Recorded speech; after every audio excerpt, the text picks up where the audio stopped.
cezalar caydırıcı olmayınca suç artıyor. Habire Türkiye'de bakıyoruz cezaevi yetmiyor. Habire cezaevi yapıyoruz. Bu bizim ülkemize mahsus bir şey. Bu kadar o kadar arttı ki. Önce yani nedir? Cezaların caydırıcı olması lazım. Caydırıcı olmayınca da adam ben şu kadar yatarım, şu kadar çıkıp gidiyor bilmem ne yapıyor. Ondan sonra suç ihdas etmememiz lazım. Yani mevzuatta açıkça yasaklanmayan bir konuda bir kişiyi itham edip içeri almamamız lazım. Alınca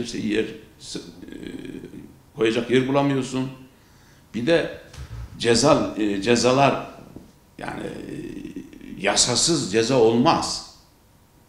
Sana bir ceza verir, mutlaka kanunda yeri olması lazım. Kanunda yeri olmadan, kanunda belirlenmemiş ithamlarla vatandaşı cezalandırırsan da bu sefer bu işi yapan, elinde yetkiyi tutanlar bunu suistimal ediyor. Dünyanın her tarafında da böyledir. Bir yeni infaz yasasında da infazın da ne yapıyor? Efendim, yeni gelenler var, bunlara yer açalım diye bazı adi suçları da sokağa salıverdik. Adi suçlar arttı. Bu şekilde olmaması lazım.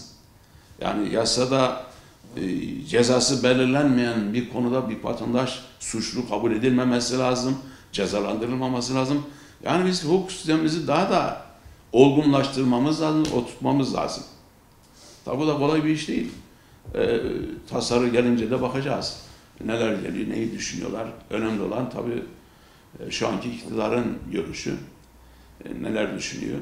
Ama şunu da takdir ediyorum yani bu gibi şeylere eskiden uzun süre dokunulmaz bu yasalara. Dokunulması bana göre iyi. Dokunurken yanlış yapsan bir daha düzeltirsin. Ama öyle bir yanlış duruyor. Yanlış yaparız bu böyle en iyisi dursun. O da doğru değil. Dokunulması bana göre doğrudur. Dokunur. Uygulamada yanlışlar görülür bir daha düzeltilir diye düşünüyorum. Dolandırıcılık dediğimiz çok o kadar geniş alanda rastlıyoruz ki dolandırıcıda. Buna şu tedbiri almak demekle bir sınır anlatmamız mümkün değil. Çok çeşit maalesef günden güne de artıyor. Dediğimiz gibi bunlarla ilgili bir caydırıcı mevzuat, caydırıcı ceza getirilmesi lazım. Bazen de yok şirket, grup vatandaş kendisi mesul olmuyor. Onların da bir şekilde mesuliyette dahil edilmesi lazım. Bütün imzaları o kişi atıyor. Bütün o işlemleri o yapıyor ama şirketin adına yaptığı için hiçbir sorumluluğu olmuyor. Bu hususta bunları önlemek için tedbirler alınabilir ama şu anda belli bir olay olmayınca bir şey söyleyemiyorum. Yani şunu yapınca hepsi çözülür, sihirli dernek gibi öyle bir daha söyleyemiyorum yani. Belki de bulunur ileride. Yani ahlak bozuldu. Biz İslam'dan uzaklaşınca her şey meşru diye kafa üstü vatandaş gidiyor her türlü yolsuzluğu yapıyor maalesef.